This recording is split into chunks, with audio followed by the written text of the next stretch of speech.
نحمده ونصلي على رسوله الكريم أما بعد فأعوذ بالله من الشيطان الرجيم بسم الله الرحمن الرحيم فإن آمنوا بمثل ما آمنتم به فقد اهتدوا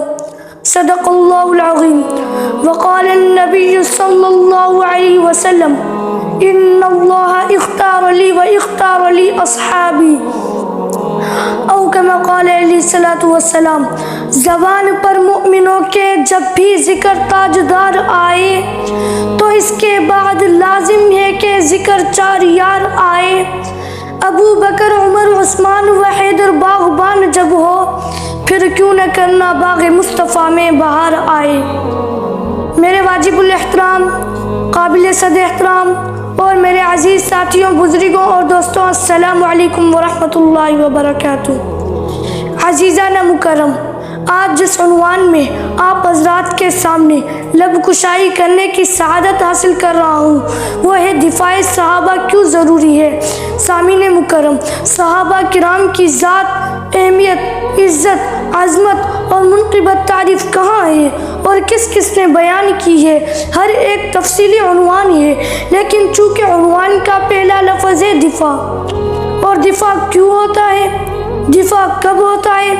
اور دفاع کون کرتا ہے، اور دفاع کا معنی ہوتا ہے بچاؤ، جس پر حملہ ہے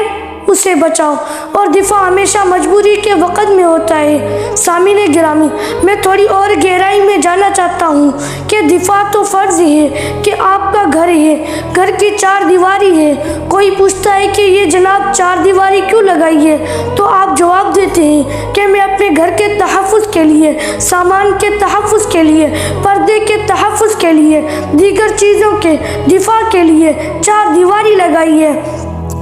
سامعین مکرم، سامان کے دفاع کے لیے اور دیگر چیزوں کے دفاع کے لیے چار دیواری لگائی ہے۔ عزیزانہ مکرم، ان سب کی حیثیت اپنی جگہ پر ہے، لیکن ایمان کی حیثیت ان سب سے زیادہ ہے، اور ایمان کا دفاع کرنا فرض ہے، کیونکہ گھر کا دفاع نہ کرنے سے آدمی جہنم میں نہیں جاتا، سامان کا دفاع نہ کرنے سے آدمی جہنم میں نہیں جاتا، لیکن ایمان کا دفاع نہ کرنے سے آدمی جہنم میں ضرور جائے گا۔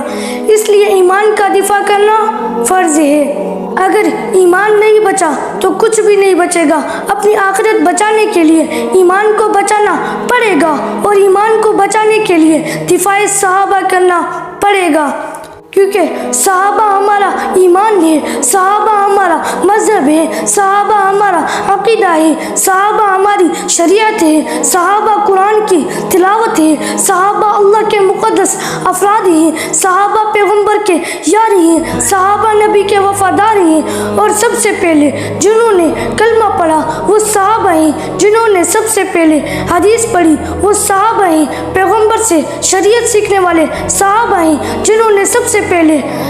کلمہ پڑھا وہ صحابہ ہیں، جنہوں نے سب سے پہلے زکوٰۃ ادا کی وہ صحابہ ہیں، جنہوں نے سب سے پہلے حج کیا وہ صحابہ ہیں۔ اور سب سے بڑی بات آج آپ حضرات کے سامنے کہہ دیتا ہوں کہ صحابہ کے بغیر ایمان قابل قبول ہو سکتا ہی نہیں ہے۔ دین کی ہر چیز صحابہ کے ذریعے ہم تک پہنچی ہے۔ اگر صحابہ نہیں ہوتے تو دین ہم تک نہیں پہنچتا، اگر صحابہ نہیں ہوتے تو ایمان ہم تک نہیں پہنچتا، اگر صحابہ نہیں ہوتے تو نماز ہم تک نہیں پہنچتی، اگر صحابہ نہیں ہوتے تو صداقت ہم تک نہیں پہنچی، اگر صحابہ نہیں ہوتے تو عدالت ہم تک نہیں پہنچتی۔ جی ہاں، اگر کلمے کو بچانا ہے تو صحابہ کا دفاع کرنا پڑے گا، اگر دین کو بچانا ہے تو صحابہ کا دفاع کرنا پڑے گا، اگر چیزوں کو بچانا ہے تو صحابہ کا دفاع کرنا پڑے گا،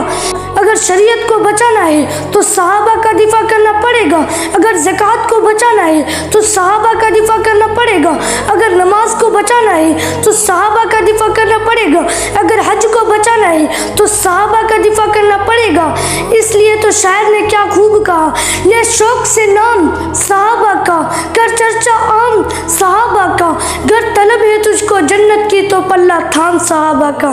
وما علینا الا البلاغ المبین۔